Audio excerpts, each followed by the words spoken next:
this is on the front page of the Finder. We have Kandapa sues Oliver Vormawor 10 million Ghana cedis for defamation. Several stories carry the same story. Oliver Vormawor on the Republic Press is in hot waters as Kandapa sues 10 million over bribery allegations. Is this going to go anywhere or not? Let me start with you. Well, you see, my good friend Oliver Vormawor, very intelligent chap, brilliant. Last time I visited him at the railway police station, consequent upon his arrest on the 21st of September, you could not fail to admire and appreciate his brilliance when he spoke about why Democracy Hub. I simply could relate. I mean, Democracy Hub has been a collection of Ghanaian citizens with youthful idealism who think that things must be better. But as a person who is fairly grown in life, I could relate to what they were saying. When I heard of the statement made by Oliver Vormawor, I was a little taken aback. But as a person who has listened to him, followed him, watched him, observed the way he operates, Baka might be standing on something. What he's standing on, I don't know. Because Oliver Vormawor is a PhD student of law. He's also a lawyer who knows the consequences of false accusation and defamation. He says he met with the National Security Advisor, Kandapa, alone, at which meeting the National Security Advisor told him to shelve his planned demonstrations and promised to give him an equivalent of $1 million. He says that he has a tape recording to that effect. He had promised to put the tape recording in the public domain. But I would advise that if he has not yet done that, he shouldn't put it in the public domain. I hear he sent it to the OSP. That's what they said. That's the latest. Twist in this. Well, OSP is a legally mandated body. But if he has not done that, that could be part of his defense. I mean, truth is a defense in defamation. It's really that. So if he has sent it, well, that's a matter. But if he has got that tape recorded, that should be his defense. That look, what I'm saying, I'm not defaming anybody. That's what he told me. And I said, no, I won't do it. And I've got it on tape. And then they can verify the authenticity of the recording and whether the voice on the tape is the voice of the National Security Advisor. I felt very terribly uncomfortable when he said it on air. Really, I thought that this man must be bold to the level of putting his personal safety and security at risk. When he said it, to be honest, I cringed. You know. But you need such bold people to change the course of destiny. It's a very serious allegation, an allegation of bribery, corrupting the morals of the youth. And so if the National Security Minister has taken the matter to court, he appreciates the gravity of the accusation, and that's why he wants to. But he must be pretty confident that he's not maybe even loosely said anything. Well, who? The National Security Minister? Yeah. To be able to drag him to He's court. a National Security Minister. He's a National Security Minister. And the National Security Minister operates in very different ways that we simply cannot understand. Probably he thinks, because if a National Security Minister is to meet anybody, I can tell you that if he's coming into this room, this room will be swept. Technical word, swept. Yeah. And so he clearly will not think that anybody will have a record of the meeting. Yeah. Do they? Is he right in that? Did that meeting actually take place? So if there's a voice recording and there are no visuals, did that meeting take place? So it's a battle between the evidence that Vormawor will have as defense to the defamation suit and what the national security minister will you can't just go to court and say, well, you've defamed me. Yeah. Come and so, no. I never met him. I met him in the company of XYZ, and I never offered to give him money to shelve his intention to demonstrate, and then we will see. I mean, but clearly, this is a serious matter. What do you make of it? I mean, this whole thing, when I heard it, I was a little bit shocked. Shocked in a sense that, why wait 2 years? Okay. This thing happened some 2 years ago. After that, you have been locked up before. Yeah. You have been, you would use the word more treated. So why couldn't you say that all this time till now? So I just get a sense that, listen, is he trying to say something that will make him the famous or this thing type? I don't know. This recording, as he said, I mean, voices, you can play someone's voice and you would think. Sometime back, they played a voice of the late the former deputy minister for the Minister of Finance. State. Yeah, the Minister of State for Finance. Akoto Osei. And later on, we realized that it wasn't him. We got to know who the person was. But when you heard the voice, you would straight away think that it's Akoto Osei's voice. You see, so these things can happen. You can get someone who can speak confidently like Kandapa, and you would think it's him. And so for the minister to take this to court, I believe that he knows what he's doing. Okay. And for him to stay 2 years without mentioning it to anybody or anyone, or even giving it to the OSP far back as 2 years, and waiting till now, why all of a sudden, why this type of charade putting out that, listen, I was even offered 1 million. You think it's a charade? I was offered a ticket to come from England? UK. Yeah.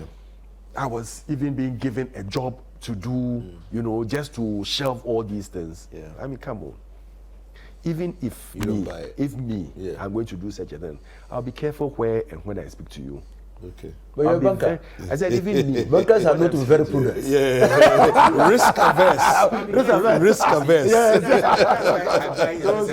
You see, when you're going to speak to a national security minister, he's very careful about choice of words. And this is someone who has been in politics for long. He wouldn't just come and sit down and talk to you and say that, listen, I'm going to offer you A, B, C, D, and you also record and come and give it out. Oh, I have the recording. First it was, I have the video evidence and everything.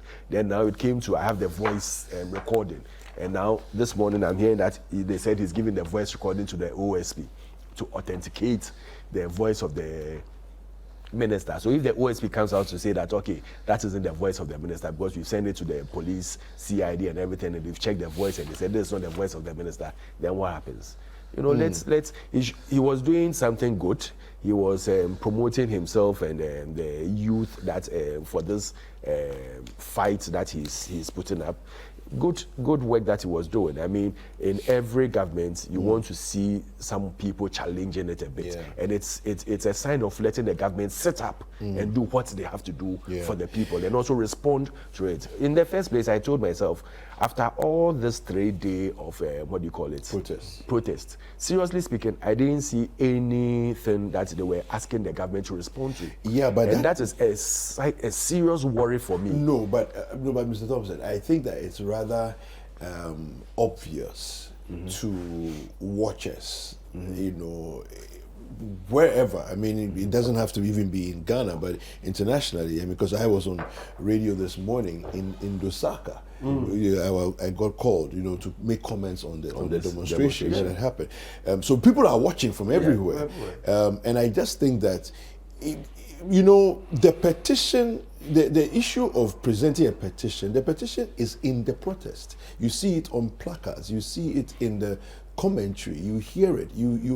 It doesn't have to be a formal written petition, because we are saying, as people are saying that, okay, look at the roads, look at the the economy, and look at the challenges that we're going through. That's the petition. You see, as much as placards, everyone writes on placards. You remember when they were going for one of these demonstrations, NDC, one person wrote that the money is with the, what do you call it, Bank of Ghana, and the dollar exchanges with the, what do you call them, the guys by the roadside, the black market people. And they wrote it in a funny way that you could even laugh over it.